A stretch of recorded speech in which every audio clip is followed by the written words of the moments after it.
Hi friends, welcome back to my channel. అందరూ ఎలా ఉన్నారండి? బాగున్నారని కోరుకుంటున్నామండి. మేమైతే ఈరోజు ఒక టెంపుల్కి వచ్చాము. అది ఎక్కడో చూపిస్తాను రండి మీకు. ఇది మా నెల్లూరు జిల్లా అండి. మీదే ఊరండి? కామెంట్ చేయండి. మాకు తెలియట్లేదు మా వీడియో ఎంతవరకు వస్తుంది అనేది. మాదైతే నెల్లూరు జిల్లా అండి. మా నెల్లూరు జిల్లా సైడు చాలా టెంపుల్స్ అయితే ఉన్నాయండి చూడాల్సినటివి. ఎవరైనా వస్తే ఒకసారి చెప్పండి, కామెంట్ చేయండి, లైక్ చేయండి, షేర్ చేయండి. ఇదైతే కృష్ణారెడ్డిపల్లి అండి, సైదాపురం దగ్గర. ఇది రాపూర్ నుంచి వెళ్ళే దారిలో వస్తుందండి. ఈ టెంపుల్కి వచ్చామంటే తిరుమలకు కూడా వెళ్ళబడలేదండి. వెంకటేశ్వర స్వామిని ఆ విధంగా చూడొచ్చు. ఇక్కడికి వచ్చిన తర్వాత మీరు చూస్తే ఒకసారి అర్థమవుతుందండి. ఇక్కడ చూస్తున్నారు కదా, ఈ టెంపుల్ పేరు కృష్ణారెడ్డిపల్లి అండి. ఇక్కడ ఈ ఊరి పేరు తాతయ్య స్వామి గుడి అండి. ఇదైతే సైదాపురం తర్వాత వస్తుంది. చాలా అంటే చాలా బాగుంటుందండి. మనం తిరుమలకు వచ్చినట్టు ఉంటుంది. ఇక్కడ చూస్తున్నారు కదా ఇదంతా ఎలా ఉందో, చాలా బాగుంటుంది. విష్ణుమూర్తి అవతారంలో ఉంటాడండి స్వామి అయితే, స్వామివారు. ఒకసారి వచ్చి చూడండి, వచ్చి చూసి కామెంట్ చేయండి, లైక్ చేయండి. ఇక్కడైతే పౌర్ణమి రోజు చాలా బాగుంటుందండి. చాలామంది వస్తారు, పూజలు అవన్నీ జరుగుతాయి. మామూలు రోజుల్లో కూడా వస్తారు. మేమైతే సండేనే వస్తామండి. మా వారికి సండే సెలవు కాబట్టి మామూలు టైంలో రావడం కుదరదు. పిల్లలకి స్కూల్ ఉంటుంది, అంత హడావిడిగా ఉంటుంది కాబట్టి ఎవరికైనా సండే అయితేనే కదా వీలవుతుంది. ఈ గుడికి వచ్చామంటే ఎంత ప్రశాంతంగా ఉంటుందో మీకు తెలియదండి. ఒకసారి వచ్చి చూడండి, చాలా బాగుంటుంది. పక్కనే అమ్మవారి గుడి కూడా ఉంటుందండి, అక్కడ కూడా బాగుంటుంది. ఉదయం 11 వరకే ఉంటుందండి, 6 నుంచి. ఈవినింగ్ అయితే 5కి ఓపెన్ చేస్తారు, 8 వరకు ఉంటుంది. చూస్తున్నారు కదా, చాలామంది వస్తారండి ఇక్కడికి. ఈరోజు అయితే న్యూ ఇయర్, అందుకని మేము వచ్చినాము. దానికనేసి చాలామంది జనం కూడా వచ్చినట్టున్నారు. ఈ టెంపుల్ ఎలా వచ్చిందంటే, ఇక్కడ ఎలా కట్టారంటే, ఒక బర్రెలు కాపి బర్రెలు కాస్తూ ఉండేవాడంటండి.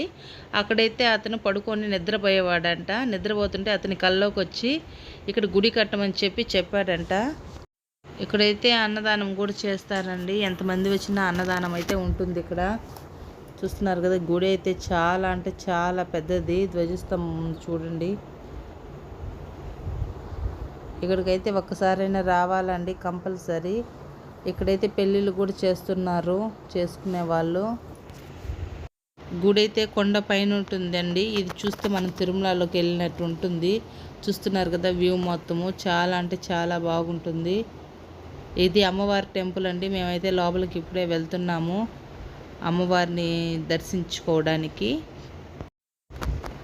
మా చిన్న పాప అయితే కొద్దిసేపు కూడా ఖాళీగా ఉండదండి, ఏదో ఒకటి చేస్తూనే ఉంటుంది. చేతులు కాళ్ళు ఖాళీగానే ఉండవు. చూస్తున్నారు కదా ఎలా పరిగిస్తుందో.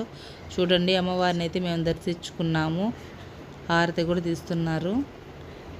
ఇక్కడ ఈ చెట్టు దగ్గర అయితే పిల్లలు లేని వాళ్ళు చాలామంది అయితే కడతారండి. అదే ముడుపులాగా అలా కడతారు కదా, కడితే చాలామంది పిల్లలు కూడా పుట్టినట్టున్నారు. ఇదిగోండి, ఈ విధంగా దీపాలు కూడా పెడుతున్నారు. ఇక్కడైతే భోజనాలలో పెట్టే ప్రతి ఒక్క కూరగాయలు కానండి అన్నీ ఇక్కడ పండిస్తారండి. గోంగూర, వంకాయ, ప్రతి ఒక్క కూరగాయలు, బెండకాయలు మొత్తం అండి అంతా ఇక్కడ పండించేటివేను.